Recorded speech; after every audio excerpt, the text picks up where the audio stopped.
noite, pessoal. Boa noite, Vitória. Como é que vocês estão? Tudo bem? Em primeiro lugar, quero agradecer a Deus por estar aqui. Segundo, agradecer a participação de vocês nesse evento. Eu sei que não é fácil ter um dia pesado, uma semana pesada ali de trabalho e conseguir vir até aqui. Então, muito obrigado pela presença de vocês. É, eu, quando eu cheguei aqui na cidade, eu peguei o Uber do aeroporto, né, para cá pro hotel. E aí eu vim conhecendo a cidade, olhando, conversando com o motorista do Uber, né? E eu fiquei surpreso, cara, porque assim, pelo menos em São Paulo, a gente não costuma falar, não costuma escutar muito sobre o Espírito Santo, né? O que a gente escuta lá é o que? Armazém. Armazém e galpão, imposto mais barato, é o que a gente escuta lá. Mas eu entendi o porquê. Hoje eu entendi o porquê. Hoje não, ontem, né, quando eu cheguei. A cidade de vocês é tão linda que vocês querem só para vocês, né? Ninguém quer divulgar nada. Realmente muito bonita a cidade. Então de parabéns também. Bom, pessoal, a gente vai falar um pouco aqui hoje sobre alguns produtos da Hisense. Eu vou mostrar para vocês a nossa linha de produtos. Vou falar um pouquinho delas. E vamos falar principalmente um pouco sobre três coisas. Um pouquinho sobre a parte de instalação. Um pouquinho sobre outras duas coisas importantes, que é a parte de garantia e a parte de peças. Tudo bem? Vamos lá? Vou descer, eu gosto de ficar andando aqui perto de vocês, vou ao migué, né? Bom, quem é a Hisense, galera? A Hisense é uma empresa que no mundo inteiro ela tem mais de 100 mil funcionários. Nós temos diversas fábricas, escritórios, centros de desenvolvimento de pesquisa no mundo inteiro. E a Hisense chegou aqui no Brasil por volta de 4 anos, mais ou menos. Bom, a empresa ela trabalha com uma série de ramos no mundo inteiro. Então a gente trabalha com a parte de carro elétrico, sistemas de energia, microprocessadores, ramo imobiliário, telecomunicação e a parte de ar-condicionado e linha branca também, alguns itens da parte de linha branca. Então, cada subsidiária da empresa, em cada parte do mundo, costuma trabalhar com alguma coisa. Existem algumas parcerias também entre a Hisense e outras empresas fora do Brasil. E existe sempre aquela integração, né? Então, a fábrica de um canto desenvolve alguma coisa, manda para o outro e vice-versa. E como é que a gente chegou aqui no Brasil? A gente chegou no Brasil depois que a Hisense comprou um fabricante europeu chamado Gorenge e em seguida comprou a Gorenge do Brasil também. E assim ela iniciou as atividades dela aqui no Brasil. Então a gente tem essa bandeira ainda que é a Gorenge, além da bandeira Hisense que a gente está colocando no mercado há algum tempo também. Bom, a empresa ela tem um pouco mais de 55 anos de história, 36 anos fabricando condicionadores de ar e há 27 anos desenvolvendo a parte de tecnologia inverter. A Hisense foi o primeiro fabricante a produzir ar-condicionado inverter lá na China. Tá? Então tem um know-how muito grande.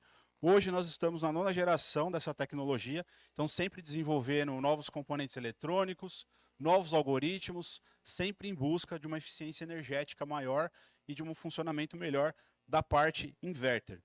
Bom, a gente que é do ramo, a gente já vinha conhecendo a Hisense há algum tempo, a gente começa a ver os produtos no varejo, na internet, nas lojas, né? A gente que é instalador já vinha conhecendo há algum tempo, mas faltava a gente começar a fazer algumas propagandas com maior impacto, principalmente para o consumidor final.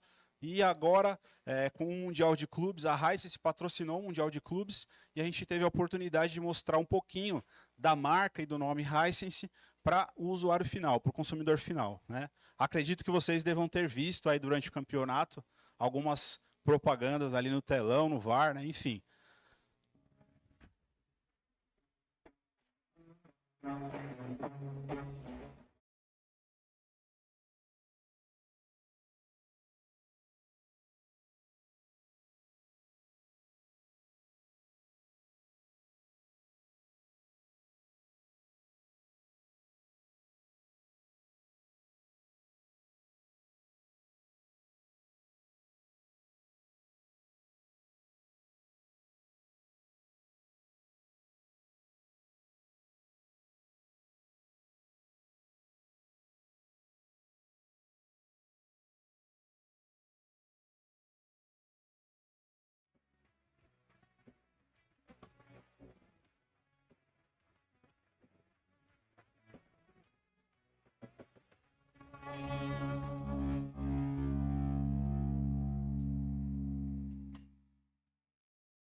Bom, foi uma oportunidade, então, da gente poder mostrar para o usuário final, principalmente porque a gente, como instalador, às vezes a gente só pegar no produto, a gente já sabe qual que é a qualidade do equipamento, se ele vai funcionar bem ou não, a gente já tem esse costume, esse tato, esse feeling, né? Mas às vezes o consumidor acaba tendo um pouco de resistência, pô, uma marca que eu não conheço, quem que é, mais uma marca chegando no Brasil, então foi uma oportunidade muito boa. China, exatamente, e não tem jeito, cara, vão dominar o mundo. Os caras são muito fortes, né? A gente está vendo aí em todos os ramos, todos os segmentos.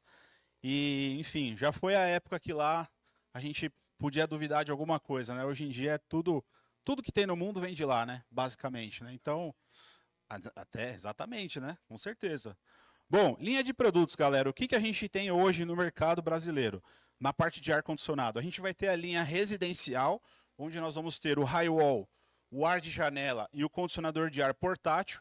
E a linha comercial leve, piso-teto e o cassete. Tá? Esses são os produtos que a Hisense escolheu para iniciar as atividades dela aqui no Brasil, na planta que a gente já fabrica hoje em Manaus. Então, hoje nós temos duas fábricas, uma da parte de televisores e a outra da parte de ar-condicionado. Então, os primeiros lotes a gente trouxe importado lá da China, da nossa planta lá da China, e aí em seguida a gente começou a fabricar esses produtos aqui no Brasil já.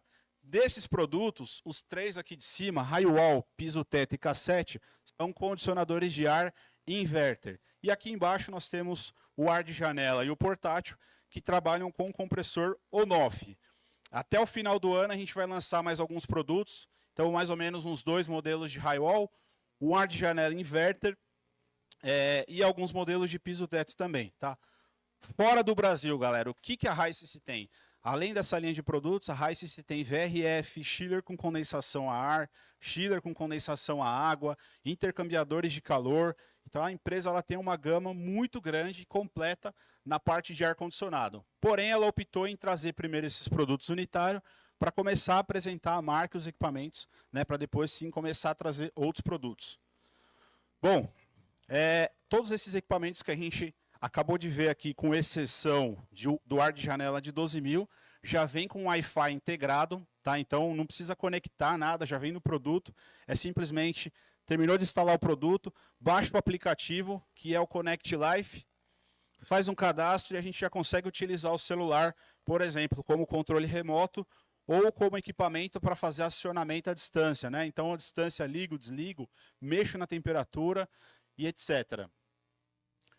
Bom, todos esses produtos também já vêm com o fluido R32.